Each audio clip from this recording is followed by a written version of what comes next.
ಆ ಸಮಯದಲ್ಲಿ ದೇವರ ದೂತರು ಬಂದು ಎಲೇ ಪರಾಕ್ರಮಶಾಲಿ ಅಂತಾರೆ. ಇವತ್ತು ನಿನ್ನ ಜೀವಿತದಲ್ಲಿ ದೇವರು ಬಂದು ಎಲೆ ಪರಾಕ್ರಮಶಾಲಿ ಅಂತ ಹೇಳ್ಬೇಕಂದಾಗ ನೀನು ಏನು ಮಾಡಲ್ಲ ಪಡಬೇಕು. ಒಂದು ಪಕ್ಷ ದೇವರ ನಾಮಕ್ಕಾಗಿ ನೀನು ಮುಂದೆ ಹೆಜ್ಜೆ ಇಟ್ಟಿದ್ಯಾ, ಹಿಂತಿರುಗಿ ನೋಡ್ಕೊಡ್ದು. ಯಾಕಂದರೆ ದೇವರ ವಾಕ್ಯ ಏನು ಹೇಳುತ್ತೆ ಗೊತ್ತಾ? ಎಫೆಸಿಯನ ಬರೆದ 6 ಮತ್ತು 10ನೇ ಅಧ್ಯಾಯದಲ್ಲಿ ಏನು ಹೇಳುತ್ತೆ? ದೇವರು ನಮಗೆ ಹೆಲ್ಮೆಟ್ ಕೊಟ್ಟಿದ್ದಾರೆ, ಸರ್ವಾಯುಧಗಳು ಕೊಟ್ಟಿದ್ದಾರೆ, ಬ್ರೆಸ್ಟ್ ಪ್ಲೇಟ್ ಕೊಟ್ಟಿದ್ದಾರೆ, ಕೈಗೆ ಕತ್ತಿ ಕೊಟ್ಟಿದ್ದಾರೆ, ಸೊಂಟಕ್ಕೆ ಬೆಲ್ಟ್ ಕೊಟ್ಟಿದ್ದಾರೆ. ನೀನು ಮುಂದೆ ನುಗ್ಗಿದಾಗ ಯಾವ ಶತ್ರು ಏನೂ ಮಾಡೋಕ್ಕಾಗಲ್ಲ. ನೀನು ಬೆನ್ನು ತೋರಿಸ್ರೆ ಹೊಡಿತಾನೆ ಅವನು. ಅಂದರೆ ನೀನು ಮುಂದೆ ಹೋಗ್ತಾ ಇದ್ರೆ ನೀನು ಯಾವ ಶತ್ರು ನಿನ್ನ ತಲೆ ಎತ್ತಕ್ಕಾಗಲ್ಲ. ನಿನಗಾಗಿ ದೇವರು ಯುದ್ಧ ಮಾಡ್ತಾರೆ.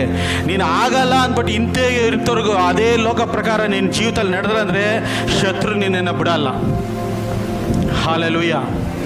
ಇವತ್ತು ನೀವು ಯೋಚನೆ ಮಾಡಿರಿ, ದೇವರ ಕಾರ್ಯ ನಿನ್ನ ಜೀವಿತದಲ್ಲಿ ನಡೀಬೇಕಾ? ದೇವರು ಮಾಡಬೇಕಾದ ಅದ್ಭುತ ಕಾರ್ಯಗಳು ನಿಮ್ಮ ಜೀವಿತದಲ್ಲಿ ಕಾಣಲ್ಪಡಬೇಕಾ?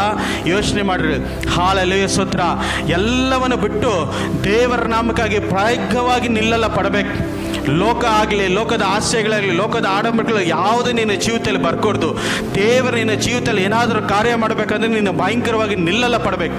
ಭಯ ಪಡಬೇಡ. ಪರಾಕ್ರಮಶಾಲಿ ಅಂತ ಹೇಳ್ತಾ ಇದ್ದಾರೆ. ಇವತ್ತು ಹಾಳೆಯಲ್ಲಿ ಸತ್ರ ಹೇಳ್ರಿ, ಬಾಯಿ ತೆಗೆದು ಹೇಳ್ರಿ. ನನ್ನ ಹೆಸರು ನಾನು ಹೇಳ್ತೀನಿ, ಸುನೀಲ್ ಅಂತ ನಾನು ಹೇಳ್ತೀನಿ. ಸುನೀಲ್ ಪರಾಕ್ರಮಶಾಲಿ ಅಂತ ನಿಮ್ಮ ಹೆಸರು ನೀವು ಹೇಳ್ರಿ ಇವತ್ತು ಬಾಯಿಯಿಂದ. ಎಸ್, ರಾಧಾಲಾಭ ಹೇಳ್ರಿ, ಬಾಯಿಯಿಂದ ತೆಗೆದು ಹೇಳ್ರಿ. ಶಾದಾರ ಬಲ ಶಂಬರ ಬರ ಹದಲ ಬಲ. ನನ್ನ ದೇವರಿಂದ ಅಸಾಧ್ಯವಾದದ್ದು ಯಾವುದೂ ಇಲ್ಲ. ಆತನ ಒಂದೇ ಒಂದು ಮಾತು ನೋಡಿದ್ರೆ ಅದು ನೆರವೇರದೆ ಹಿಂತಿರುಗಿ ಹೋಗಲ್ಲ. ನೆರವೇರುತ್ತೆ. ಇವತ್ತು ನೀನು ಅಂಜಬೇಡ, ಹೆದರಬೇಡ. ಇವತ್ತು ನೀನು ಶತ್ರು ನೋಡ್ಕೊಂಡು ನೀನು ಅಂಜಬೇಡ. ಇವತ್ತು ಎಷ್ಟೇ ನೀನು ಕಷ್ಟದಲ್ಲಿ ಹೋಗ್ತಾ ಇರಲಿ, ಪ್ರಯಾಸದಲ್ಲಿ ಹೋಗ್ತಾ ಇರಲಿ, ಇವತ್ತು ನೀನು ಏನೇ ಆಗಿರಲಿ, ಇವತ್ತು ದೇವರು ನಿನ್ನ ಪಕ್ಷದಲ್ಲಿ ನಿಂತರೆ ಯಾರ ಕೈನೂ ಅದು ತಡೆಯೋಕ್ಕಾಗಲ್ಲ.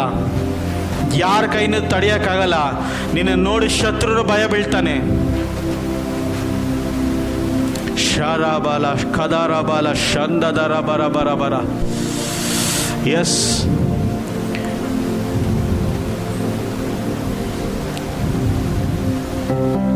ಹೋಲಿ ಸ್ಪಿರಿಟ್. ಗಿದ್ಯೋನೇ ಪರಾಕ್ರಮಶಾಲಿ. ಹೆದರಬೇಡ, ಅಂಜಬೇಡ. ನಾನಿದ್ದೀನಿ, ನಾನು ನಿನ್ನ ನಡೆಸ್ತೀನಿ, ನಾನು ನಿನ್ನ ಆಶೀರ್ವಾದ ಮಾಡ್ತೀನಿ. ಮಿದ್ಯವ್ರನ್ನ ನಿನ್ನ ಕೈನ ಒಪ್ಪಿಸ್ಕೊಟ್ಟಿದ್ದೀನಿ.